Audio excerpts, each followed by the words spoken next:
Et lorsque le professeur Van der Eyck regarde le reste des tables d'Hippocrate, il se rend compte qu'il a plagié littéralement les tables qui existaient déjà dans l'Égypte.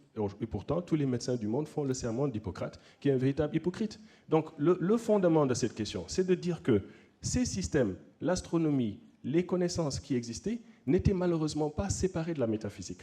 Et la réflexion aujourd'hui, c'est de se dire, les choses qui relèvent de l'affect, de la passion, l'amour, l'amitié, les sentiments, les choses que la rationalité n'arrive pas véritablement à contrôler, le dispositif de la foi chez les personnes qui croient, etc., peuvent-ils être raisonnés au niveau de la connaissance? Si oui, comment on le fait? Parce qu'au fond, ce qui sépare le problème de l'épistémie, et c'est pour ça que les sciences africaines n'étaient pas reconnues comme sciences, c'est que nous n'avions pas cette séparation avec la métaphysique. Donc nous vivions comme animistes, c'était un tout. Nous vivions comme un tout, comme une force vitale dans laquelle nous étions et qui caractérise nous autres Africains dans notre optimisme.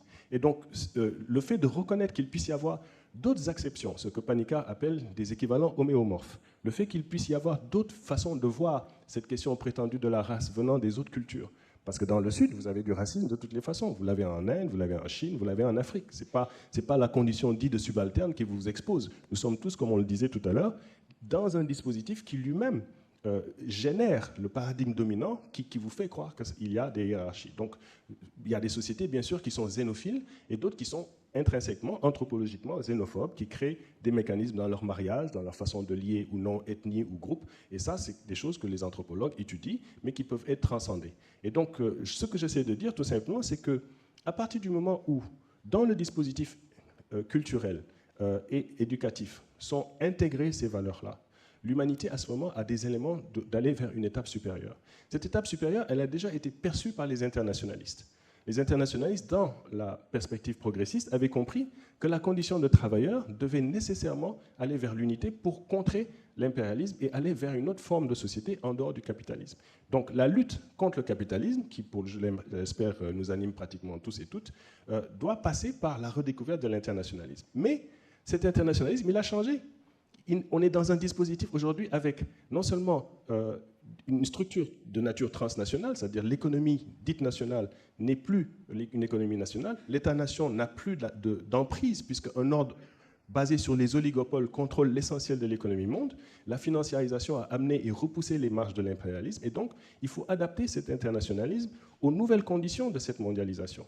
Je ne sais pas si vous voyez ce que je veux dire. À ce moment, ça veut dire aussi de comprendre nous-mêmes notre rôle comme intellectuels. Ce n'est pas seulement d'être des intellectuels d'avant-garde, c'est d'être aussi les intellectuels d'arrière-garde, d'aller voir comment dans les soubassements des sociétés, là où véritablement l'éducation ne percole pas, là où la financiarisation ne percole pas, comment les sociétés survivent, comment les sociétés luttent, comment les sociétés indigènes perdurent, comment se fait la résilience des sociétés et aller chercher là les éléments de riposte essentiels pour changer cet ordre du monde, puisque c'est ça l'objectif.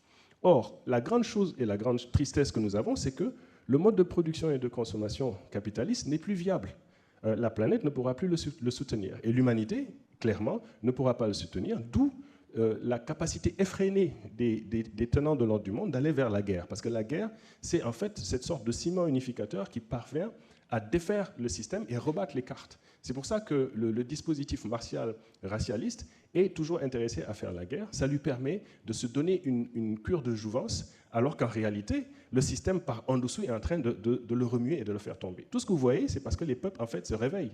Mais les peuples se réveillent en allant solliciter principalement, malheureusement, le culturalisme, c'est-à-dire le sens, les croyances, les dispositifs obscurantisme, au lieu d'aller vers la connaissance, au lieu d'aller regarder ce que les gens ont en commun à travers l'internationalisme. Donc, s'il y a une décolonialité, elle doit se baser sur le ferment même de l'internationalisme.